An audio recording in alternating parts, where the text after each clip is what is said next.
ఈరోజు OBC democratic JAS ఆధ్వర్యంలో జరిగిన మీడియా సమావేశానికి వచ్చినటువంటి మిత్రులు పూజా కృష్ణ గారు, అదే మాదిరిగా నీల వెంకటేష్, మా పెద్దన్న సుధాకరణ, నందగోపాల్, ఉదయ్, అదే మాదిరి మీడియా మిత్రులకు అందరూ కూడా పేరు పెట్టిన శుభాకాంక్షలు తెలియజేస్తుంది.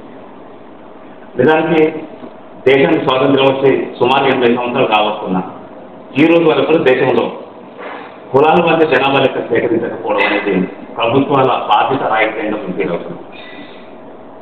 ఇప్పుడు జరగబోయే జాతీయ స్థాయిలో జరగబోయే జనాభా లెక్కల్లో కులాల వర్గ జనాభా లెక్కలు సేకరించిన జనాభా లెక్కల ఆధారంగా రాష్ట్ర కేంద్ర ప్రభుత్వాలు బడ్జెట్ కేటాయించాలని, అదే సందర్భంలో పంచాయతీ మెంబర్ నుండి పార్లమెంటు మెంబర్ వరకు రాజకీయ ప్రాతినిధ్యం కల్పించాలని, విద్య ఉద్యోగ రంగాలకు ప్రత్యేక బడ్జెట్ కేటాయించి అందరికీ నాణ్యమైన విద్యా వైద్య సేవలు అందించాలని డిమాండ్ చేస్తూ రేపు 15వ తారీఖు నాడు అభినందన్ హోటల్లో కాచిగూడ రౌండ్ టేబుల్ సమావేశం నిర్వహించబోతున్నాం.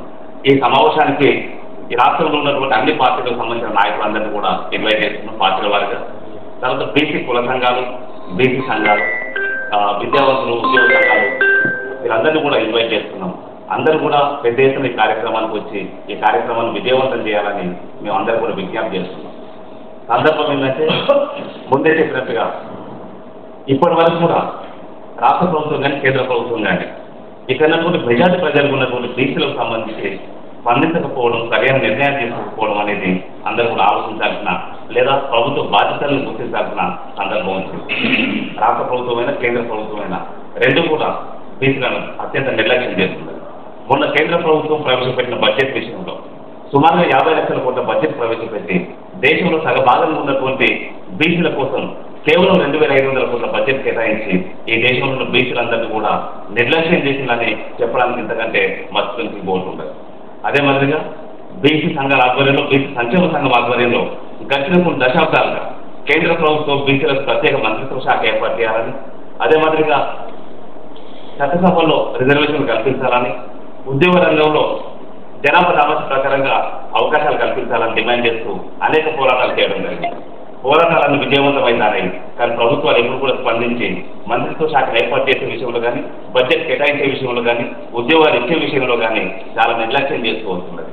ఇదే సందర్భంలో ఈ దేశ ప్రజల చెమట చుక్కలతో నిర్మాణమైనటువంటి కేంద్ర ప్రభుత్వ రంగ సంస్థలన్నింటినీ కూడా ప్రైవేటైజేషన్ పేరుతో గుజరాత్ పెట్టుబడిదారులకు దోచిపెడుతున్న సందర్భం కూడా మనం చూస్తున్నాం. నరేంద్ర మోడీకి ఒక హెచ్చరిక చేస్తున్నాం.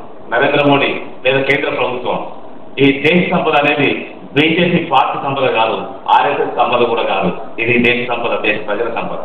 దేశ ప్రజల సంపదను కాపాడి దాన్ని అభివృద్ధి చేయాల్సిన బాధ్యతలో ఉన్నటువంటి ప్రభుత్వాలు నిర్లక్ష్యంగా ఈ ప్రజల సంపదను గుజరాత్ పెట్టుబడిదారులకు దోచుకోవడం అనేది అత్యంత నీచమైన చర్యగా మేము భావిస్తున్నాం. దీన్ని వెంటనే విరమించుకోవాలి. ఇప్పటికే ప్రైవేటైజేషన్ చేసినటువంటి సంస్థలు ఏవైతే ఉన్నాయో ఆ సంస్థలన్నింటినీ కూడా తిరిగి ప్రభుత్వం స్వాధీనం చేసుకోవాలి. ప్రభుత్వ రంగంలో డెవలప్ చేసుకోవాలి.